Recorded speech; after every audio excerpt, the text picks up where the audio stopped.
ಕೇದಾರ್ನಾಥ್ ಬಂದಿದ್ದೀವಿ ಎಲ್ಲ ಸ್ನೇಹಿತರದು. ನೋಡಿ ರಶ್ ಹೆಂಗಿದೆ, ಕ್ರೌಡ್ ಹೆಂಗಿದೆ ನೋಡಿ. ಎಷ್ಟು ಜನ ಇದ್ದಾರೆ ಸರ್ ಭಕ್ತಾದಿಗಳಿದಿಲ್ಲೇ?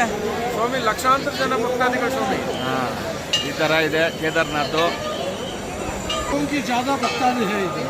ನೋಡಿ. ಕ್ಯೂ 4 ಕಿಲೋಮೀಟ್ರ್ ಕ್ಯೂ ಇದೆ. ಕೇದಾರ್ನಾಥ ದೇವಸ್ಥಾನದಲ್ಲಿ 4 ಕಿಲೋಮೀಟ್ರ್ ಕ್ಯೂ ಇದೆ. 8 ಅವರ್ ಹಿಡಿತಾ ಇದೆ ದರ್ಶನ. ಎಷ್ಟು ಅವರು? 8 ಗಂಟೆ ಹಿಡಿಸ್ತಾ ಇದೆ ದರ್ಶನ ಮಾಡಲಿಕ್ಕೆ. ಬರೋರು ಕ್ಯೂವಿಂದ ಬಂದ್ಬಿಡಿ. ಯಾವುದೇ ರೀತಿ ಮಳೆ ಇಲ್ಲ, ತೊಂದರೆ ಇಲ್ಲ, ಆರಾಮಾಗಿ ಬರ್ಬೋದು, ಭಗವಂತನ ದರ್ಶನ ಮಾಡ್ಬೋದು. ಆರಾಮಾಗಿ ಬನ್ನಿ ದಯವಿಟ್ಟು. ಜೈ ಕೇದಾರನಾಥೇಶ್ವರ, ಜೈ ಈಶ್ವರ ಕೇದಾರನಾಥೇಶ್ವರ.